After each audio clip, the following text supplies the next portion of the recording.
And now it's finally time, Myth Wukong, the game that we have all been discussing for all this time. It's finally happening. It's here. And recently I just got to know that there is not going to be a physical copy for this game. And that really saddened me. I completely forgot that this game was not going to get any physical copies. I was actually expecting for one. There are plenty of really good reviews for this game, but at the same time, there are some really funny ones. And one of the worst things that I came across is from Screen Rant. The guys I've literally been following for all these years, they kind of just disappointed me finally, with review outlets so far that I've seen is, of course, going to be Screen Rant now. Because as you can see, this is apparently the review that they've made for Myth Wukong, where they said that the pros of the game is combat is fluid and fun, which IGN does not agree with that, because IGN says that the combat is not fluid, it's very clunky and it has a lot of issues and whatnot. But I guess like most of the good review outlets out there, they actually say that the combat is pretty fluid. There isn't any issues whatsoever. But IGN,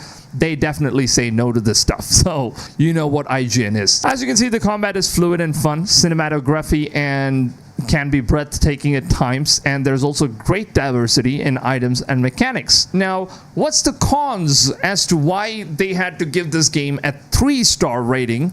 Is because the game's performance is unpolished, lacking in inclusive and diversity. Now, this is basically where everything just falls apart. Let's just go ahead and take a look at Screen Rant's review over here, where they said that while my analysis and reviews of Myth Wukong remains focused on gameplay, which is definitely not true, it's important to mention the controversy surrounding the game studio and the reports of misogyny and sexism from developers. Playing as a female gamer allowed me to notice issues surrounding inclusive representation. All of this stuff is just because, she's a female gamer. She really finds that, the game is very offensive to her. She doesn't get to play as a female character. Just look at this stuff. Like, you're basically playing as a monkey king. You play as a monkey, dude. How much more diverse can this basically get? A lot of people have been posting edited photos out there where they just made the monkey's hair like completely pink and blue and whatnot. Slap that LGBTQ flag all over, and that's diverse enough for you. Let's go ahead and further take a look at what she has to say. Now, she says that as far as chapter 1 and 2, while characters are clearly, fictitious and fantastical creatures, there are no female or feminine NPCs, enemies, or bosses represent. Now, the only exceptions, if we can call it female, is a boss named Mother of Stones in chapter 2, which is nothing more than still glowing rock with no abilities being guarded by other enemies. Now, this is definitely false because there is actual female characters inside the game, and I don't know why they're just captivating on the stuff that IGN just posted out there with their reviews, where they said that after chapter 2 the game is pretty much just buggy and all that stuff. Now Screen Rant is doing the same stuff, like holding on to that stuff, and they're now saying that after chapter 2 exclusive, they don't include any sort of female characters and all that. That's some bullshit. When they said the game lacks in inclusive and diversity, which means that they're basically just trying to get the DEI stuff promoted into this game. It's one of the most ridiculous things out there. DEI stuff should definitely get removed from game. For whatever reason, the Western media, the Western gaming outlets, the reviewers out there, they are the worst of kinds. They're the ones that are just being the cancer of this entire gaming industry. They just want to ruin games for us gamers just because they want to push on this political agendas. And honestly, if you want to support any of the developers, I think it should definitely be Myth Wukong, because these guys, they're really trying so hard not to get trapped all of this DEI stuff. That is definitely why we should kind of support these developers. Try to stay away from most of the games that kind of just promote these stuffs, I guess, but still, some games, they're just too good, like Assassin's Creed Shadows. I would definitely want to try that game out. But still, I do understand that the game has been pushing in a lot of agendas, and that's really bad. Some of the guys that have actually spoken about this is that Vara Dark from Twitter. She says that I'm not surprised to all the activists, journos are knocking the Myth Wukong review scores down over the accusation that IGN created. There's a lot of lack of inclusion, diversity, and representation, all that stuff. That's something that IGN usually does. This is something that's kind of just pulling over all the way from Hogwarts Legacy. The game was heavily criticized, and then we had a game that was Stellar Blade, which people absolutely loved, and we also had this with Days Gone. I don't know why people don't mention that, but Days Gone, man, it's something that we need to take a note at. Now, let's just go ahead and take a look at what IGN has to say about their reviews. Myth Wukong, and just a quick note about this review. As part of the embargo agreement set for this game, I am unable to show you footage beyond Chapter 2, which presents a bit of a problem because a lot of the technical issues that I have with this game that I specifically call out in this review occurred after Chapter 2, so I'm unable to actually show them. So we're going to do 2 different video reviews this time. This first one will abide by their restrictions and only show footage from the first 2 chapters, but we will also be posting a more complete review with the relevant footage added in on launch day. And with that, on with the review for Black Myth Wukong. Alright, so it seems like there are some bugs. I'm being honest here, I actually did hear from a lot of creators who actually got to play this game that there are some bugs in this game where you can't really pass through the next level because the invisible wall just came in and you have to like exit the game and relog in once again, and when you do that, you're gonna have to fight the previous boss that you already fought and already won, so you'll have to redo it all over again. So it's kind of a bit game breaking, and I think that's probably what he's referring to here after Chapter 2, but that doesn't really justify as to why other outlets gave this game like a 10 out of 10, 9 out of 10, 9.5, 9.9, and all that scoring. I don't know, man, honestly. Alright, this looks pretty good. I've never been this so actually looks pretty cool. Away, yet simultaneously so unbelievably frustrated by a game as I have been with Black Myth Wukong. This is undoubtedly one of the most ambitious and impressive action games I've played. It's stunningly gorgeous, its combat is fantastic, it's incredibly challenging, but always satisfying to overcome, and the setting is refreshingly unique and steeped in rich Chinese culture.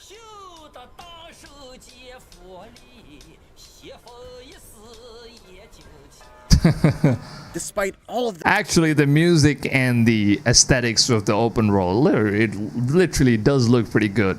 Like from the day one, don't get me wrong, from the day one, this game actually did catch my attention, and I kind of just felt like it was going to be a good game, but it just felt like it was a game that just seems to be like too good to be true for some reason. Sometimes, you know, you kind of just feel like, you know, some games are too good to be true because they just look so good and play so good from the animations and everything that Black Myth Wukong had. It kind of just felt like, you know, it even exceeded what God of War's animations were. Sometimes if you hit an enemy, your enemy actually moves according to the kind of damage you produce on that subject. So that's some really next-gen technology, and when they revealed it for the first time, I was like, I was really blown away. Seeing that it's literally in the game and it works the same way, they haven't really completely broken the game or changed any of those things, makes everything, you know, good about these developers, and I think they could have done this stuff even much better if they focused on taking a little bit more time. I suffered numerous crashes, despite having a top-of-the-line setup with a GeForce RTX 4090. That's what I'm saying. Multiple times I fell through the ground and died in the final phase of a boss fight, or the way characters would randomly switch from English to Chinese, or the way the dialogue audio would just drop out altogether and leave me completely in the dark during an important cutscene. Oh, it's really funny because the game kind of just changes language from English to Chinese out of nowhere. I've never seen that kind of a bug in any game, but that's funny, honestly. If that happens, that would be hilarious, but still, it kind of just takes away from the immersion. But yeah, it seems like he was playing the game on the PC version. I always try my best to never review games on PC version because it's usually always bugged. It's not either optimized, it's always bugged, and you definitely need like a day one patch before you could even go ahead and play the game peacefully, because it's always going to crash, have a lot of issues. But the console version, that's a completely different ball game. Console games are more optimized. I know I've been seeing a couple of tweets out there on Twitter which says that, you know, the game runs better on the PS5 compared to the PC version. Even if you have like a really high-end PC, it's still not going to work as you expect. That's not a good stuff, you know. If you have like a really high-end PC, it's a bad stuff if this game is not working as intended. Rickety roller coaster for sure, and there were definitely spots during the ride where I was not having a great time. but taken as a whole, this is one adventure where the bumps are worth it. One adventure where the bumps are worth it, he says. Look at the boss fights, man. No, thanks to very loose adaptations like Dragon Ball and Enslaved Odyssey to the West. That surface level familiarity didn't help much though, as the interpretation that the developers at Game Science have crafted here is laden with references to characters and events from the novel without doing a great job of bringing you up to speed on who Sun Wukong is or what he encountered on his titular journey. I had to look online to understand who Zhu Bajie was, what his history with Wukong is, and what the significance of certain encounters were, because otherwise I'd have been completely lost at times. You play as the Destined One, a literal monkey who wakes up one morning and decides to set out on a roughly 40-hour journey to look... a literal monkey who wakes up and sets out on a journey. I don't think he's a literal monkey who wakes up and sets on a journey. There's like a whole big lore of Monkey King. I don't know how many of you guys have known like the Monkey King lore. Most of the people, they don't really understand like the lore of this game. For some reason, they just expect like the monkey to be diverse. It's just a little monkey that sets out. Locate the 6 relics of Wukong. While the moment-to-moment storytelling is fairly unremarkable, largely due to a mute protagonist and side characters that aren't given enough screen time to develop, each of the 6 self-contained chapters culminates with a stunningly gorgeous animated vignette that tells a short story about that chapter's main antagonist. Each one is done in a completely different art style, with one drawn to look like a storybook, another using stop-motion animation, and another done in the style of an anime. Every single one of them is beautiful and poignant, and Oh, all right. So it seems like there are different types of cutscenes and cinematics in this game, where one looks like an anime, and then the other one looks like a storybook, where you're just traveling through the storybook and getting to know this character or the main boss of the game. It's great that they have so many different kinds of animations and different kinds of ways of telling lores from one region of the map to another one, and from one boss to another one. Kind of has that variation, doesn't look really copy-pasted. Usually when when you're kind of like reviewing games, these developers, they just kind of send you a note saying that we would appreciate it if you could just wait until the day one patch. But still, this is like the embargo day, but the day one patch is definitely going to fix all these issues and all this stuff. So if you could just avoid speaking about those things, that would be great. But if you want to still mention it, it's still, it's your own full free will to do it. But yeah, day one patch usually fixes a lot of stuff. Now, if you're playing the game before day one patch, there's definitely going to be a lot of issues, and I've noticed them in most of the games that I've reviewed so far, and I think it's pretty much the same stuff with Myth Wukong, but then it's kind of just more exaggerated in this review out here, most probably, as far as what I think, because other outlets, they basically give this game like a 10 out of 10, 9.5, 9.9, and 9.8 and all that stuff. So I don't think the game is pretty broken as far as what they're claiming it, because most of the people say that it's very fluid and it's very good, it plays well and all that stuff. So I honestly don't know why or whatsoever this whole thing is being spoken about. My initial read on Wukong was that it was a Souls-like, given the checkpoint system, the stamina bar that governs your actions in combat, and the dodge-heavy fighting style. But as it turns out, Wukong has more in common with traditional action games, like what you might expect from Bayonetta developer Platinum Games, than it does with anything that From Software has made. That's actually pretty good. That's honestly very good. I'm not a huge fan of games like Souls games, I honestly did not want Myth Wukong to end up like Souls games. I wanted it to be more linear, like God of War, where you could actually experience the storytelling experience, and the narrative stuff, rather than just having like a really hard gameplay where you're just grinding for hours and hours in order to defeat this boss, like Elden Ring, But I really wanted this Monkey King game to be more like God of War and just stick to the main narrative, or the storybook basically stands for. Most of the usual Souls-like conventions are missing. There's no penalty for death outside of respawning at the nearest checkpoint, you don't use a shared currency to level up your stats and purchase items or upgrades, and while there is gear and stats to... Honestly, don't know why he says most of the Souls-like elements are missing from the game.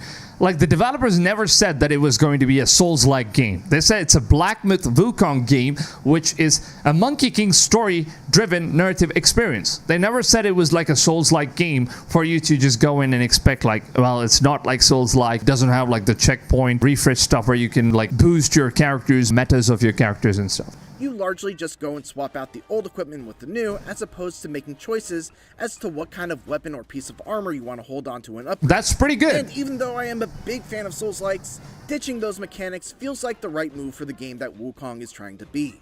Exactly. Now finally he speaks the truth. Honestly, you know, the right move is to ditch those stuff and go to what God of War games basically feels like. And I'm a huge fan of God of War, and I think they've done an incredible job with whatever this game has represented so far. Now, it's far more forgiving, focused on keeping you in the action rather than poring over menus or retracing your steps to regain your lost currency after dying. Amazing. And Wukong is a better, more distinctive game for it. Amazing. To be clear, though, when I say it's more forgiving, I don't mean that it's any less difficult than a From style game. In fact, I'd go so far as to say that between this and Elden Ring, yo, look at that boss, man. He looks badass. the Air Tree, I had more difficulty getting through Wukong's toughest challenges. Wait, what? The game is more challenging, but then it's not really Souls-like, but it kind of still has challenging bosses, which is great stuff in my opinion. Look at this boss, though. Wow. He's badass. But at the same time, those challenges never felt unfair, and overcoming some of the tougher boss fights was always a satisfying combination of learning their attack patterns, figuring out where I could maximize my punishment windows, and tweaking my loadout in ways that made the best use of my chosen powers. That's good. That's good. This is basically what God of War games feels like. I'm saying, man, this game is all that I was expecting. Did you guys expect like a Souls game? I don't know. It seems like some people did, and they're just disappointed. And one of them is IGN, but they also say that it's good that they did not go for the Souls-like experience, but he also complains about it's not Souls-like. So I don't know what he's really getting into here with this review. Yeah, I get it. So everyone, yeah, Kevin, like Kevin says, everyone sees like a big, huge boss, and they think like, you know, it's basically Souls-like. It needs to be that. Yeah, I kind of get it. But the developers never really agreed to that, right? They never really said that it is Souls-like and all that stuff. So yeah. Hinges on a delicate balance of Twitch reflex style gameplay mixed with careful resource management that largely revolves around a focus meter, which builds up when you land hits. And oh, so like the focus meter is going to basically increase.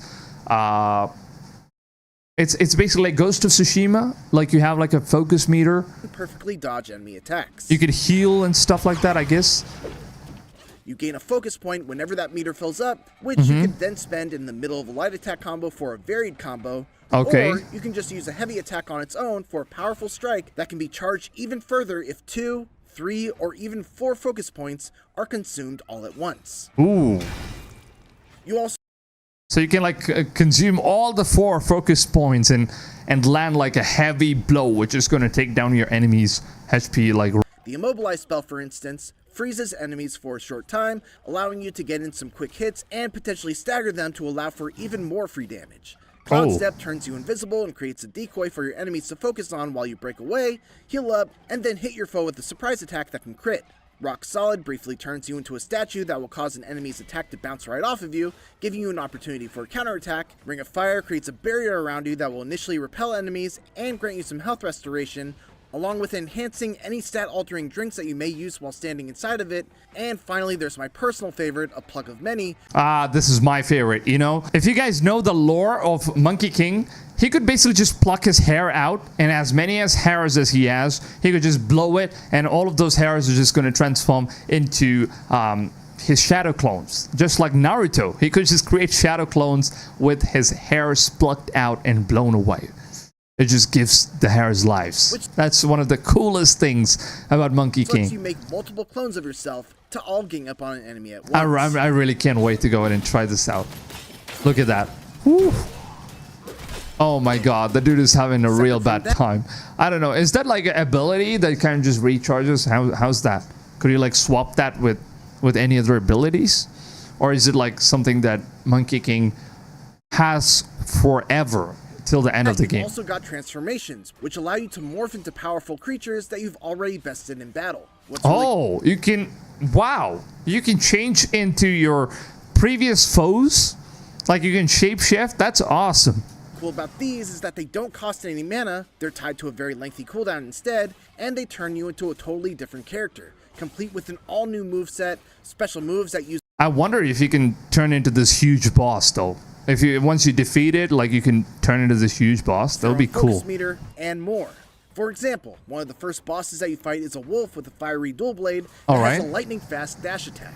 When you defeat him, you'll gain his transformation and be able to do that very same dash attack.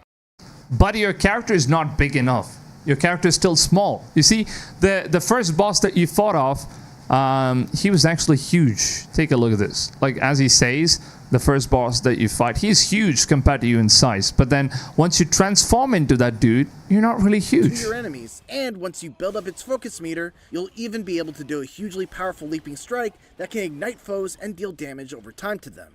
And then finally, there are spirit skills, which are earned by defeating certain more powerful versions of enemies and absorbing their essence into your gourd.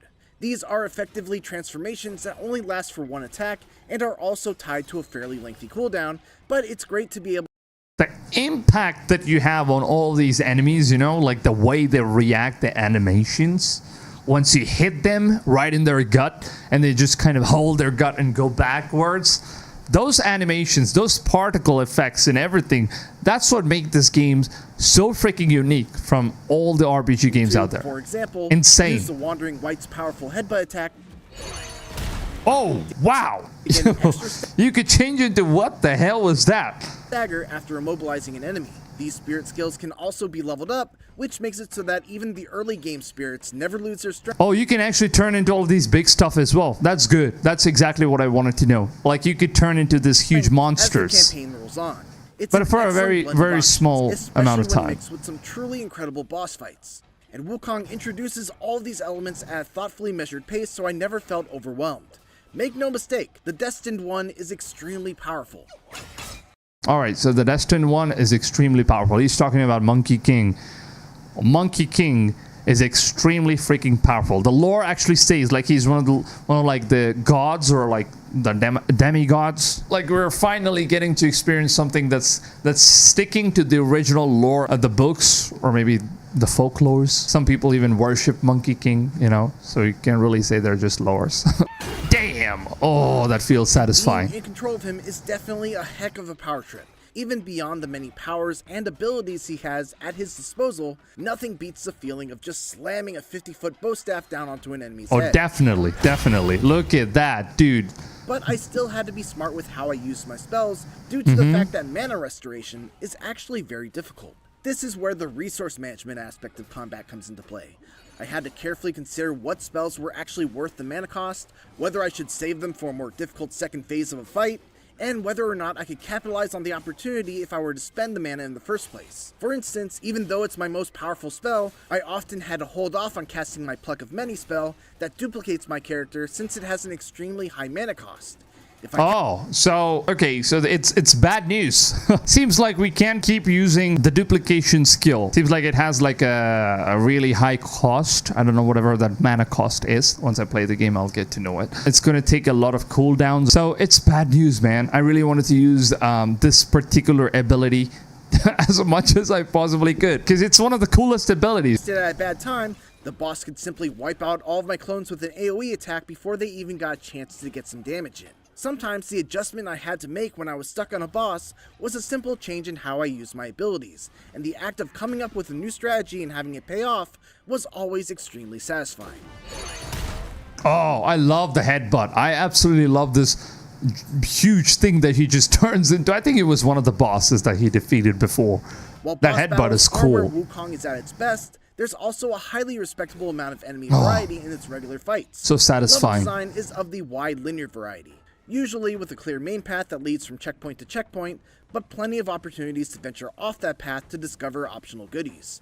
The rewards for exploration are great too. I've found rare crafting materials to make new weapons and armor, special enemies that drop a new spirit skill, curio items that I could equip to enhance my build, and treasure chests that might permanently increase my max health, mana, or stamina. Oh, so it's mana. What is mana? I think it's like the skill points that you get You basically need to collect them by killing more enemies and collecting all of these manas from like the world. I also heard like the game allows you to go back to like the previous levels, but then you don't really have like anything to do in the previous levels usually. But still, the game actually allows you to go back to the previous level in order to check out that location once again. So that's a cool stuff. You know, it's really cool that the game allows you to do that, pretty much like God of War. So you could go back and revisit and stuff. Sometimes the map is so huge, like some people claim that the map is so huge that you kind of just get confused as to where you are because the game doesn't have a map. So if you don't remember the map, you're not going to be able to navigate through it. So you're basically going to get lost and confused. That's a big bummer, honestly. On top of that, there are also several secret boss fights to discover. Oh, here it is. I think this is the dude that he transformed into that just headbutts. What is he named? Elder Jinchi. Key items with mysterious uses that I still haven't figured out, and plenty of more reasons to stray from the beaten path and keep an eye constantly scanning the environment. Wukong is one of the most gorgeous games I've ever played. Definitely. Every environment is brimming with detail, from the chipped pieces of bark on the trees in the forest, to the real-time deformation of the snow as the Destined One moves through it while dragging his staff along. Not only that, but the animation is impeccable too, with wonderful touches and flourishes, like the way your character will do a little hop step when locked onto an enemy, then change to strafing around them as opposed to just running straight on while keeping their head turned. That's nice. Actually, yeah. The animations I kind of just noticed, it's pretty darn cool, right? Comparing with any of the other games, I think this one's animations, they're really freaking good. Really freaking good. Don't you guys agree? Now, if you guys want to support this game, drop a like on this stream. I would really appreciate it. Every single one of you guys. I know most of you guys probably just forgot to drop a like. I would really, honestly appreciate it if you guys could just go ahead, show your support. Please, just take a few seconds. Drop a like. Really goes a long way. He is more or less OP, says John, but the choices that he makes during the journey to the west makes his more vulnerable. Yeah, exactly. As far as what I've read from the Monkey King lore, I've been reading this like ever since I was a kid. I know the story. I've seen some animated series or like movies of Monkey King, you know, and I really fell in love with this whole storyline, dude. I was a huge fan of this character, and when I got to know that they're making a game, I was so freaking excited. And it's good that they've stuck to the lore, and that's one big thing people just don't like in the Western media, right? Like the Western review outlets, they just don't like it when people are sticking to the lore, respecting some of these original content. They just want to have diversity, change of stuff, change the genders, make him whatever, you know, whatever he desires to be. I mean, it's a monkey, dude. Come on. It's a monkey. You're playing as a monkey and you still have a problem with that. I honestly think that these guys got some mental issues. That's basically all explanation that we can give. Design is fantastic as well, with epic drum-thumping battle themes. Oh, no. I don't want to hear the sound designs. All that said, this game really would have benefited from a map. Plain and simple. The lands you explore in Wukong are beautiful, no doubt, but they're far too big and too crammed with secrets to not give you some sort of navigational help, especially... Exactly, that's what I was saying. You know, most of the guys that I got to speak about who are actually reviewing this game, they said that, you know, the game doesn't have a map. So it seems like the game definitely doesn't have a map at all. So it's gonna basically just limit your ways of moving around because you don't know where you are and you don't know where to go to in order to start like the next objectives. It kind of just are left in order to explore the world, and it's just too big in order to explore. That's basically what he's saying. So what obstacles and I personally find it very, very good that the game actually has this mechanism. Actually be climbed over, and what's an invisible wall can make exploration quite cumbersome. It's a good thing that the rewards are worth it. You see, that's what I was saying. Like this part right here, right, where he's just trying to jump and jump and jump, and then he's unable to do it. This is basically what like the invisible wall glitches that we have in the game as of now. It's just now. I'm pretty sure that it will be fixed once the day one patch comes out. So until then, I think we basically need to hold back in terms of how the reviewers are reviewing this game. However, it's hard not to feel like all of Wukong's splendor and detail came at a great cost. I experienced numerous crashes, with one particular heartbreaker happening right after defeating an extremely tough boss that I then had to defeat again. Several others were more minor and would typically happen as I was loading up a new chapter or fast traveling to another level, but they eventually add up to a lot of frustration. In addition, Yo, that is bad stuff, honestly. If you're basically trying to battle through one of the toughest bosses in the game and then your game crashes and you have to do it all over again, it would definitely mess a lot of people's minds up, you know. I think they should fix that, and hopefully the day one patch fixes all of that stuff, because as of now it's just too early since they played like an early build. And like the early build as well, I think no game should suffer such issues. But since this is the issue, I hope they do it. I will, of course, once I get my hands on this game, I'll let you guys know if all of this stuff is fixed, maybe if it's worth it or not. to that, several times during important cutscenes, all dialogue, audio, and subtitles would drop out completely, leaving me without any clue as to what was being talked about and no way to rewatch the cutscene. Characters would occasionally switch to speaking Chinese all of a sudden, despite me That's funny. Characters suddenly just transfer their language from English to Chinese. I don't speak English no more. having the audio set to English. The lip flaps of the English dub often don't even remotely match what's being spoken. Oh, thank me to God. Oh, finally then, the free bells sang. Disciples come, I hear. And What the hell is he speaking? I don't think it was like a... I kind of feel like it was not like a transition from Chinese to English. I think it was like a weird dialogue that this character speaks. I don't know. I mean, it just felt like it's a smooth transition. I don't know if that was like a glitch or a bug in the game. I just think that this dude did not understand what it's all about. Is it?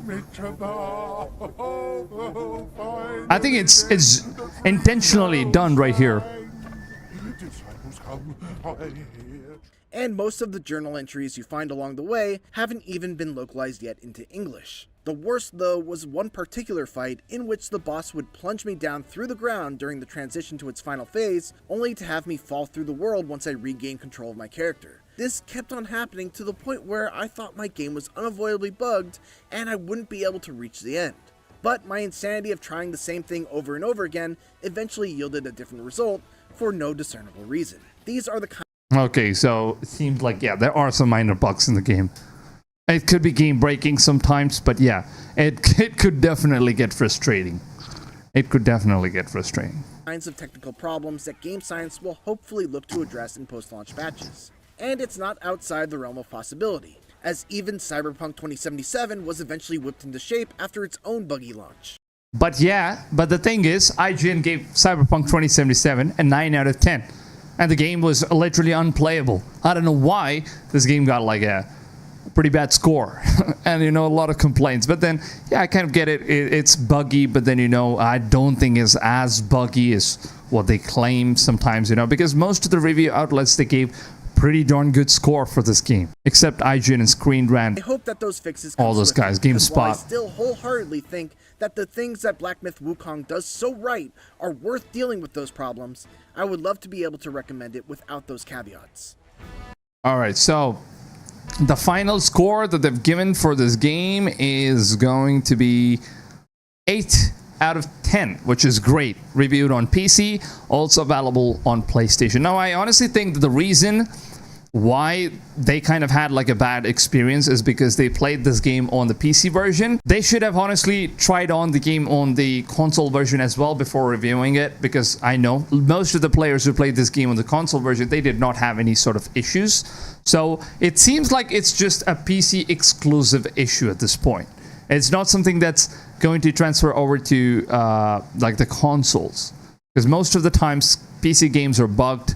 Most of the times PC games are not optimized well, and I think this is just one of those cases before the day one patch, so it's kind of expected. But yeah, it seems like good stuff. There is a lot of good reviews out there, as well as a lot of bad reviews from, you know, well-known sources like IGN. They are the ones that also kind of butcher Days Gone. You know, the game is really worth it, man. I really feel sad that, you know, Ben Studios never really got a chance to go ahead and complete their journey in order to make Days Gone sequel. That's really saddening, because that game was really incredible, amazing. I was really looking forward to it.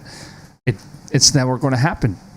It's all because of whatever they did with the reviews. And it's the same thing that's happening with Black Myth Wukong as well, because initially when Black Myth Wukong was announced and when it was, you know, an actual thing, when they decided that the game was going to come out, they gave us a release date and all that stuff. You know, the Sweet Baby INC, I don't know how many of you guys know them.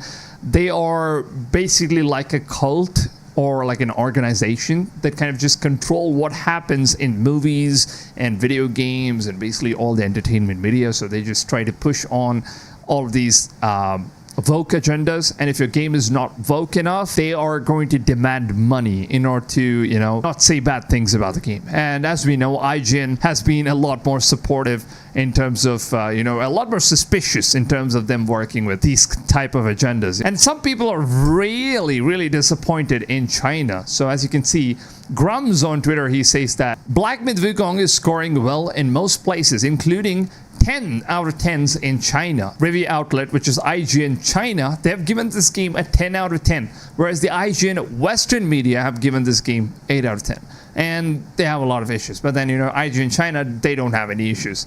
And most of the outlets don't have any issues. Now, but US outlets are scoring 1 to 2 points below, with some outlets like Screen Rant dinging them for a lack of inclusive and diversity, a lack of basically woke content, which is a ridiculous standard for a game. If you honestly say that the issue is just the bugs, I would honestly believe it. As far as what we know, it seems like bugs is not the issue. Now, there's been a lot of people that have been vocal in the Chinese community. They say that, you know, F IGN, F all the G stuff, F all the Western games media. The game is absolutely wonderful. Now, if you guys are thinking whether or not if you should go ahead and buy this game, I honestly say, like, this game is actually going to be good. It feels like all the reviews, even though it has all the negative reviews, the game is definitely going to be good.